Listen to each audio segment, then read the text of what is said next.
Amém. Paz do Senhor para todas as irmãs. Nós estamos aqui para conversar um pouquinho sobre o que diz as Escrituras acerca das coisas que nós precisamos fazer, como devemos fazer. Eu sempre falo que a Escritura, a Palavra de Deus, tem resposta para todas as coisas.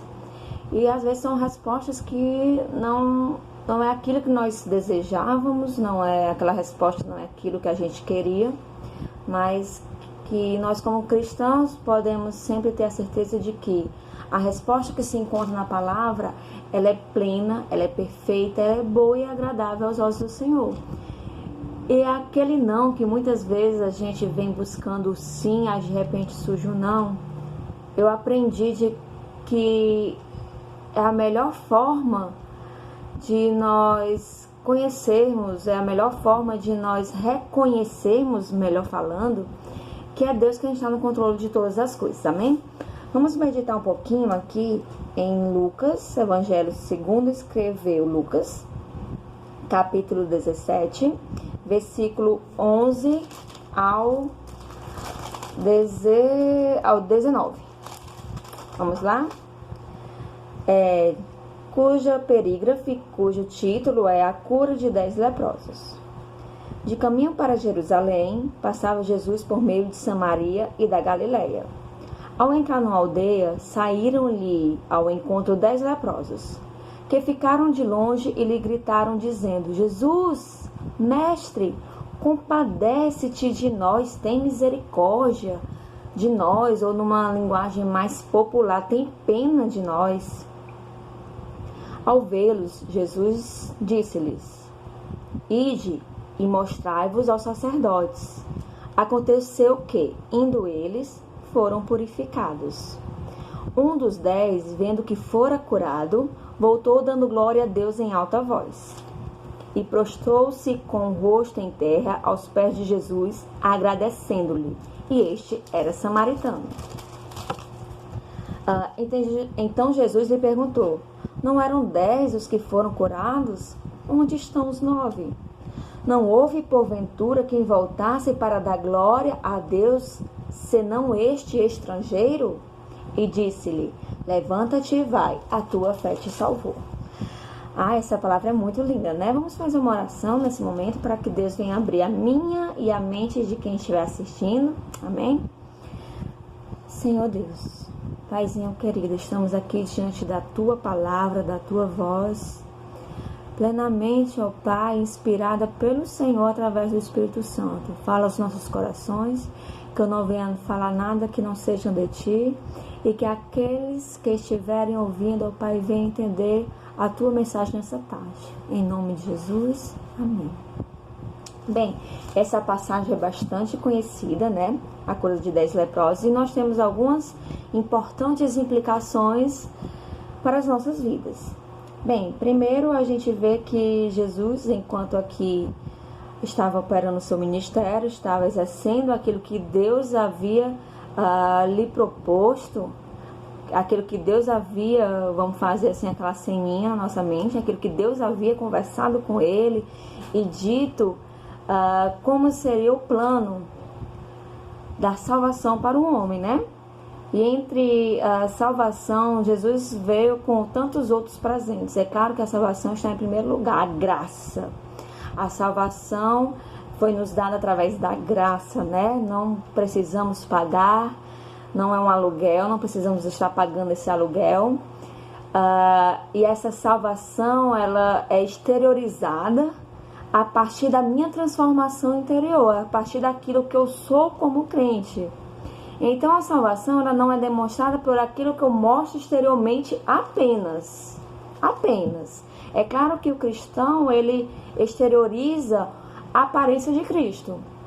Mas aqui dentro, no nosso ser, na nossa mente, na nossa alma, é onde tudo começa.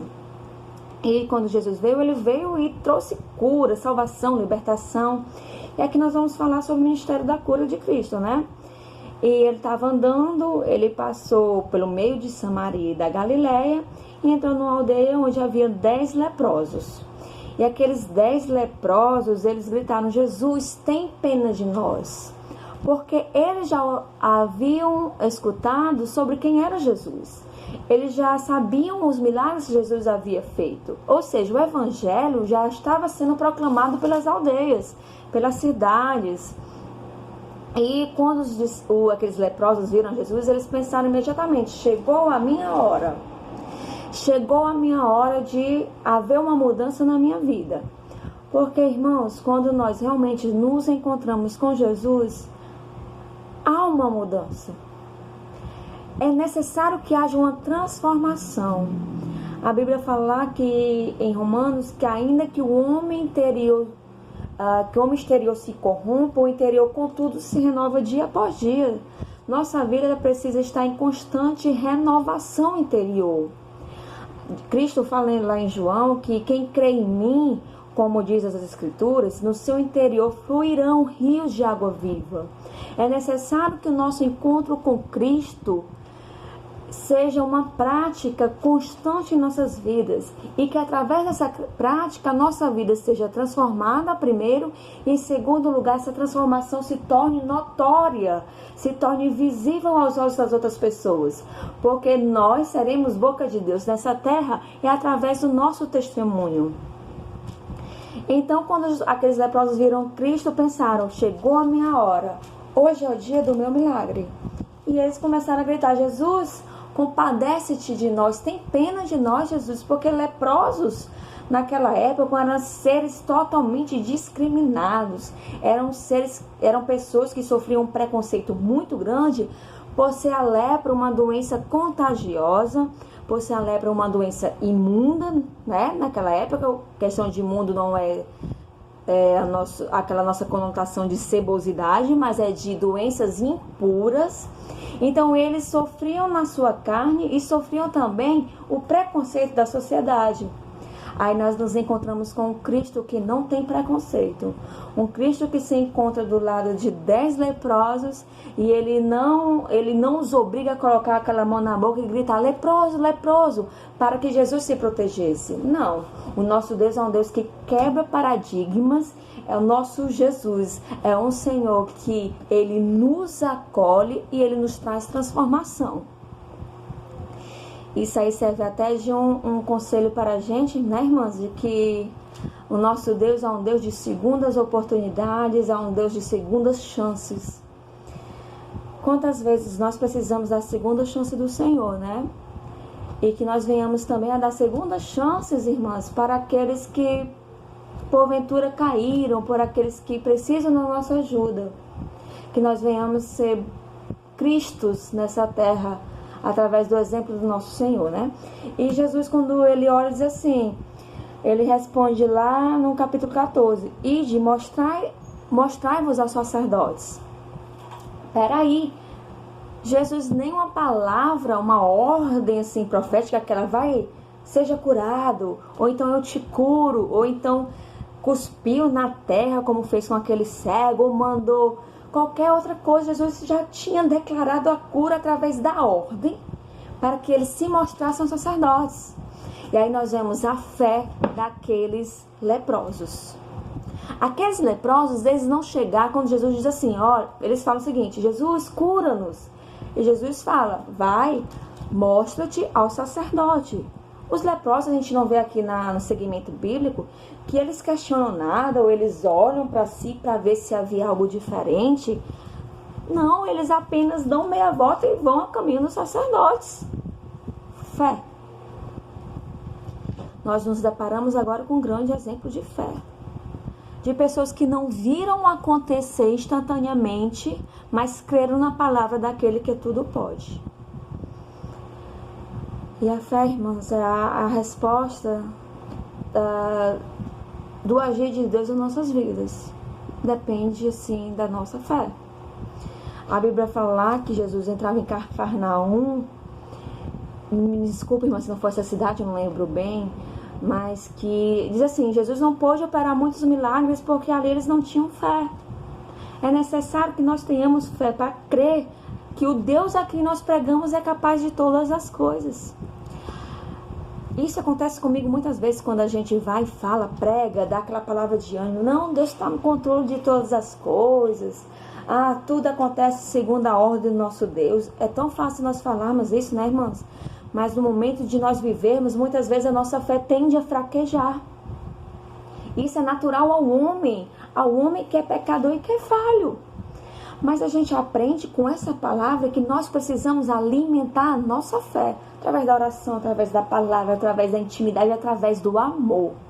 Através do amor que eu devo ter com o próximo, através do amor que eu devo ter com aqueles que estão ao nosso redor, com aqueles que não estão ao nosso redor, mas precisam de nós.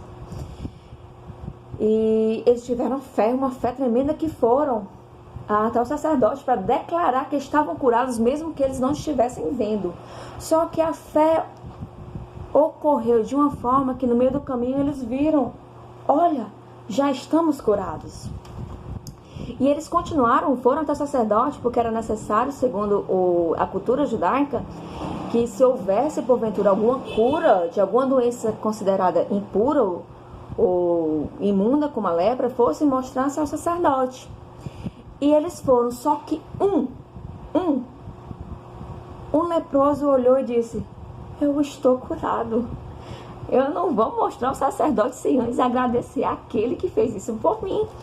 Então ele voltou e ele encontrou-se com Jesus, e diz aqui que, só um minutinho que o vento levou, no capítulo 16 diz o seguinte: prostrou-se com o rosto em terra aos pés de Jesus, agradecendo-lhe. O interessante é que os judeus, eles têm uma cultura muito forte, uma tradição muito forte, e que eles são fiéis à sua tradição. Por exemplo, o judeu, ele não se dobrava diante de ninguém, porque para o judeu, só quem merecia receber essa atitude de alguém prostrar-se diante de você era um ser divino, era Deus. Só Deus merecia que alguém se prostrasse diante dele. Por isso que Sadraque, Mesaque e Abednego foram para a fornalha, porque eles não se prostraram diante da estátua. Porque era a tradição deles, era a cultura deles, não prostrar-se diante de ninguém. Mas aquele samaritano, ele prostrou-se diante de Jesus, agradecendo, e disse: Senhor. Ele saiu da onde ele estava até aonde Cristo estava, glorificando a Deus. E Jesus vai e diz: não foram 10 os que foram curados? Só tem tu aqui. E vamos abrir um parênteses, e ainda é samaritano, um povo que diante dos olhos dos judeus não eram ninguém, não eram pessoas dignas. E aí mais uma vez nós aprendemos que os nossos olhos carnais, eles não são autorizados por Deus a condenarmos ninguém. Nós julgamos os frutos através do ensinamento bíblico. Eu posso julgar os frutos pela Bíblia, pelo que a Bíblia me ensina, pelo que a Bíblia nos respalda para julgarmos. Então, Jesus disse: só esse voltou e ele recebeu o maior presente de todos, porque além da cura ele foi salvo. Jesus disse: vai, levanta-te, a tua fé te salvou. Então a gente vê aqui que a fé, ela produz milagres maravilhosos, mas o agradecimento daquilo que nós recebemos é tão importante quanto aquilo que nós recebemos. A vitória a bênção que nós conquistamos através do Senhor, ela precisa ser contada, ela precisa ser compartilhada, ela precisa ser dividida. Não para a honra nossa, mas para que o nome do Senhor seja glorificado. Porque esse é o nosso propósito aqui, é proclamar Deus, que Deus seja glorificado através das nossas vidas. Amém? E essa é uma palavra assim, tão conhecida, a gente pode aprender que a fé, o agradecimento, o olhar de amor, o olhar de compaixão que o nosso Deus teve, que o nosso Deus tem, são ações importantes para que nós venhamos ouvir do Senhor: a tua fé te salvou, coisas que nós já recebemos a salvação, mas que nós possamos dizer: a tua fé, o teu agradecimento foi porta para que outras pessoas fossem salvas. E agradeço a todas, que nós venhamos, por favor, depois vocês podem pegar a Bíblia e ler novamente essa passagem, sempre conferindo tudo aquilo que a gente fala, e que Deus possa nos ensinar, né, irmãs, a sermos cristãs autênticas, cristãs que proclamam o nosso Deus a tempo e fora de tempo. E a paz do Senhor para todos. Amém.